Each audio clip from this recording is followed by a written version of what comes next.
अस्सलाम वालेकुम स्टूडेंट्स, कैसे हैं आप सब। उम्मीद है खैरियत से होंगे। अच्छा, लास्ट वीडियो के अंदर हम लोगों ने एक्सरसाइज जो थी 2.4 डिफरेंशियल इक्वेशन के जो थे क्वेश्चन नंबर 5 तक डिस्कस कर लिए थे। आज हम स्टार्ट करेंगे क्वेश्चन नंबर 6 थे। तो क्वेश्चन नंबर 6 के अंदर हमारे पास कुछ डिफरेंशियल इक्वेशन इस तरह से गिवन है 2y - 1/x plus cos 3x dy/dx plus y over x square minus 4x³ plus 3y sine of 3x is equal to 0। अच्छा जी, इसके अंदर सबसे पहले हम लोगों ने क्या करना है, ये जो हमारे पास dy/dx वाली फॉर्म है ना, तो इसके डिनोमिनेटर में dx खत्म करने के लिए पूरी इक्वेशन को dx से मल्टीप्लाई करवा देना है। बिकॉज हमारी जो जनरल फॉर्म होती है इस इक्वेशन को, जब हम लोग इसको एग्जैक्ट इक्वेशन प्रूव करते हैं लगते हैं, तो हमारे पास डिफरेंशियल इक्वेशन की जो फॉर्म होती है वो इस तरह से होती है। ठीक हो गया, मतलब m होता है और साथ हमारे पास dx डेरिवेटिव पड़ा होता है और n का फंक्शन कोफिशिएंट होता है और साथ यह टर्म होती है जिसके साथ dy पड़ा होता है। मतलब dy ओवर डी या dx ओवर dy वाली फॉर्म नहीं होती। इसलिए सबसे पहले तो हम लोग को क्या करना पड़ेगा, dx से पूरी इक्वेशन को क्या करवाना पड़ेगा, डिवाइड कराना पड़ेगा, सॉरी मल्टीप्लाई करवाएंगे। जब हम इसे मल्टीप्लाई करवाएंगे तो यहाँ से मेरे बेटा dx क्या हो जाएगा, ख़त्म हो जाएगा और आपके पास ये इक्वेशन रह जाएगी और यहाँ से ये वाली टर्म के साथ dx क्या आ जाएगा, इन्वॉल्व हो जाएगा। इसको मैंने यहाँ पे पैरेंथेसिस में लिख दिया ताकि डिफ्रेंशिएट हो सके और m और n डिसाइड करना क्या हो जाए, हमारे लिए आसान हो जाए। अच्छा, सबसे पहले तो इसके अंदर हम लोगों ने m और n डिसाइड करना होता है। जो dy के साथ हमारे पास फैक्टर पड़ा होता है उसको हम लोग क्या लेते हैं, उसको हम n के इक्वल लेते हैं और जो dx के साथ टर्म मौजूद होती है उसको हम m लेते हैं। ये बात आप लोगों ने याद रखनी है, dx के साथ वाली टर्म को हम m लेते हैं और dy के साथ जो टर्म होती है उसको हम लोग क्या लेते हैं, n कंसीडर करते हैं। फिर n का with respect to x derivative लेते हैं और m का विद रिस्पेक्ट टू क्या लेते हैं, y डेरिवेटिव लेते हैं। ठीक है, अब हम लोगों ने ये टर्म्स पहले m और n डिसाइड कर लिया। अब लेते हैं डेरिवेटिव। m का with respect to y derivative होगा तो आप कहेंगे कि अब ये 1 और y ओवर एक्स स्क्वायर लिखा है तो एक्स स्क्वायर को हम एज अ कॉन्स्टेंट ट्रीट करके 1 ओवर एक्स स्क्वायर बाहर कर लेंगे और y का y के रिस्पेक्ट से डेरिवेटिव क्या हो जाएगा, 1 हो जाएगा। इसलिए सिंपल 1 ओवर एक्स स्क्वायर बचेगा। यहाँ पे बात करते हैं इसके साथ y इन्वॉल्व नहीं है तो इसका इस टर्म का डेरिवेटिव क्या हो जाएगा, 0 हो जाएगा। और फिर नेक्स्ट टर्म में हमारे पास 3y साइन ऑफ x लिखा हुआ है, इसके अंदर हमारे पास यहाँ पे y इन्वॉल्व है।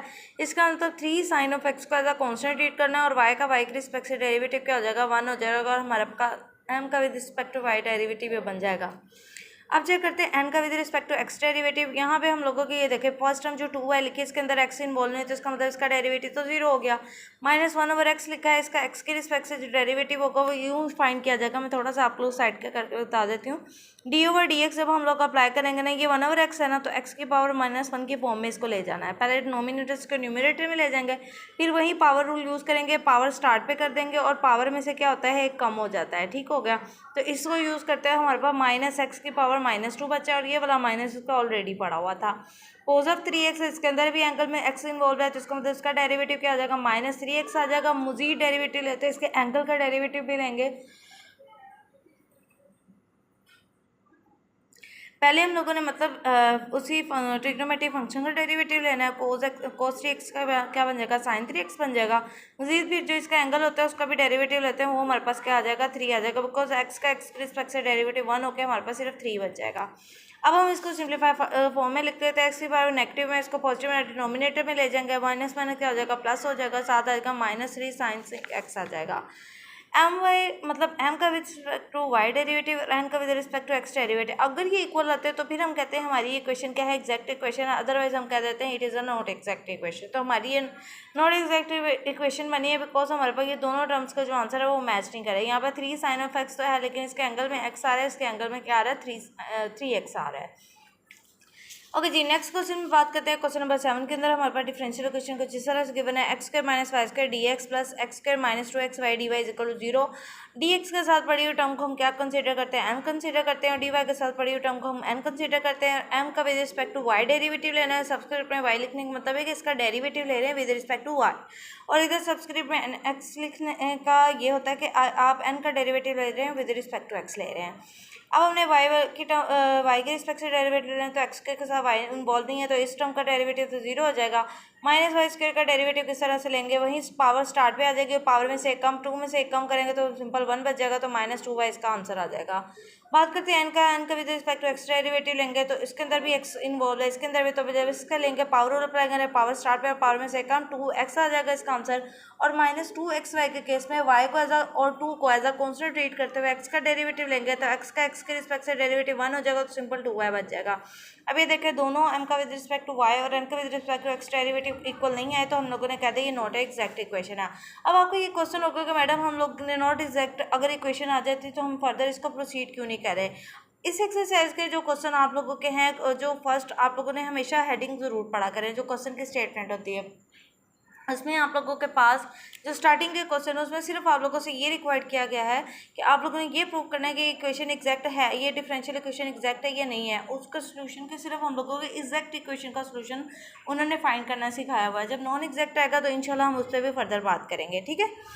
अगर जी बात करते हैं क्वेश्चन नंबर 8 की, क्वेश्चन नंबर 8 के अंदर हमारे पास डिफरेंशियल इक्वेशन इस तरह से given 1 plus ln of x plus y over x dx, और एक हमारे पास इक्वल किस साइड पे हुआ 1 माइनस ln ऑफ x और सार dy आ जाएगा।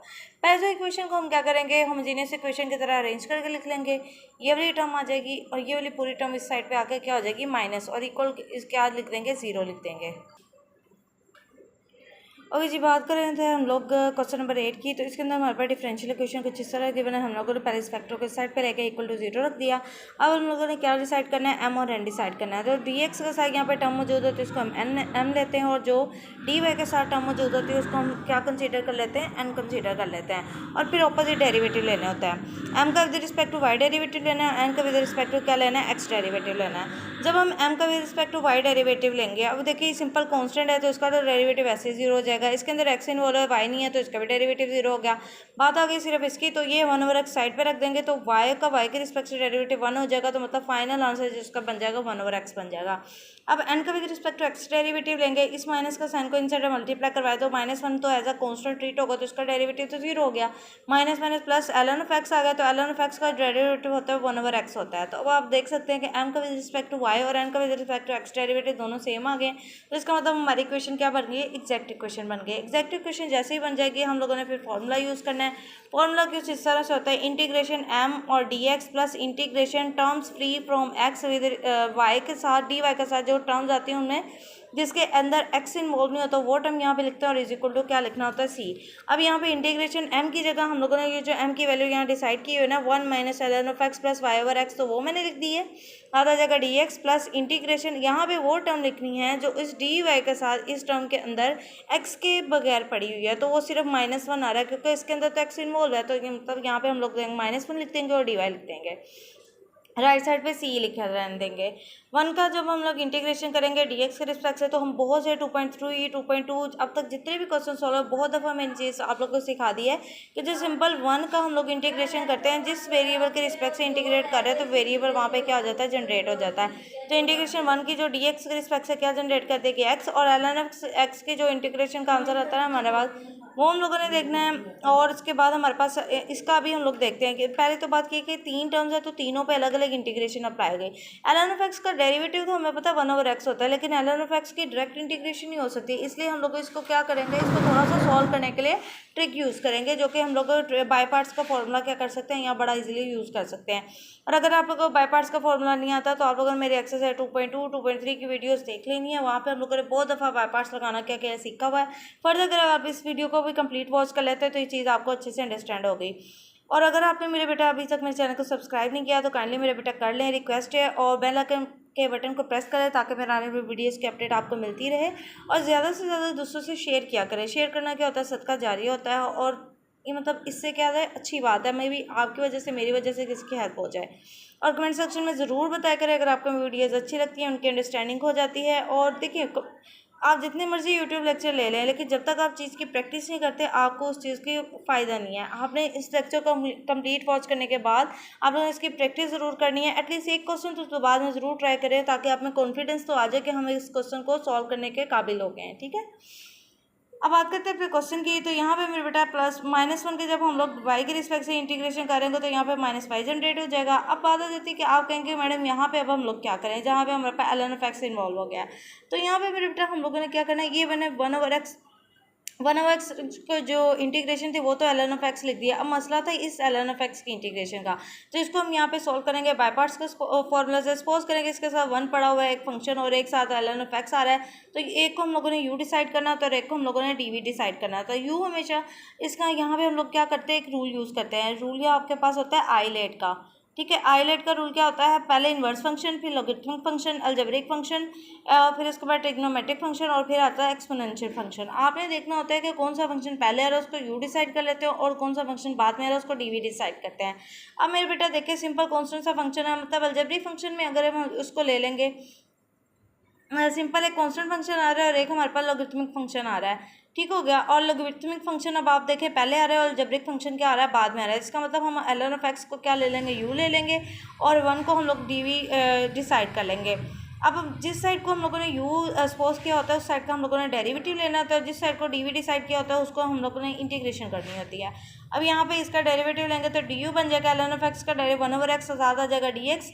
यहाँ से डी और टोटल डेरिवेटिव एक दूसरे इंटीग्रेशन और टोटल डेरिवेटिव एक दूसरे कैंसिल हो जाएगा, आपके पास वी आ जाएगा और सिंपल 1 की जो डी एक्स है इस इंटीग्रेशन एक्स जनरेट कर देगी। अब हम लोग लगाएंगे अपने बाई पार्ट्स का फॉर्मूला। यहाँ पे थोड़ा सा मैं आप लोगों को लिख देती हूँ एज अ की पॉइंट के तौर पर दोबारा से। ये हमारे पास यू डी वी की फॉर्म होती है, मतलब दो फंक्शन प्रोडक्ट में आ जाता है, तब हम लोग इंटीग्रेशन में बाई पार्ट्स का फॉर्मूला यूज़ करते हैं। ये इस इक्वल होता है u dot v minus integration v d u, ठीक हो गया। मतलब इस फॉर्मूला के अकॉर्डिंग हमें u की वैल्यू, v की वैल्यू, हमें डी यू की वैल्यू, इनकी वैल्यूज चाहिए। तो अब आप लोग देख सकते हैं हमारे पास u की, v की और डी यू की तीनों की वैल्यू आ चुकी है। हम फॉर्मूला में क्या कर देंगे, पुट कर देंगे। अच्छा जी, इसी स्टेप से यहाँ पे हम लोगों ने कंटिन्यू किया है, एक्स एज इट इज़ रहने दिया और ये जो ln ऑफ एक्स की इंटीग्रेशन है यहाँ पे हम लोगों ने फॉर्मूला थोड़ा सा ओपन करके लिखा है। पहले क्या ना u और v की प्रोडक्ट आनी है, मतलब u ln ऑफ एक्स है और v की वैल्यू x है, तो हमने x ln ऑफ एक्स लिख दिया माइनस इंटीग्रेशन और साथ हम लोगों ने v की वैल्यू लिखनी है, v की वैल्यू हमारे पास x है और साथ हम लोगों ने du की वैल्यू लिखनी है, du की वैल्यू हमारे पास क्या है 1/x dx आ गई है। ठीक है, ये मैं थोड़ा सा आप लोगों के लिए हाईलाइट ब्रैकेट बना के कर देती हूँ कि हमने इस वाले पोर्शन की जगह ये बाई पार्ट्स का फॉर्मूला ओपन किया है u dot v minus integration v d u, ठीक है, प्लस और ये वाला जो बाकी का फंक्शन है plus ln of x y ln of x minus y is equal to c as it is रहा है। अब हम लोग क्या करेंगे, इसको सॉल्व कर लेते हैं। यहाँ से हम लोग क्या करेंगे, एक्स एक्स से कैंसिल हो जाएगा और 1 का इंटीग्रेशन जब लेंगे एक्स के रिस्पेक्ट तो ये एक एक्स जनरेट कर देगा। तो फर्दर हम लोग इसको देखें, एक्स प्लस क्या आ जाएगा, x ln of x minus x आ जाएगा plus y ln of x minus y is equal to c. एक प्लस का एक्स और एक माइनस का एक्स दोनों कैंसिल हो गए, आपके पास बाकी फॉर्मूला में चीज़ बचेगी, आंसर में बचेगा ln of x plus y ln of x minus y is equal to c और यही इसका क्या बन जाएगा, फाइनल आंसर बन जाएगा।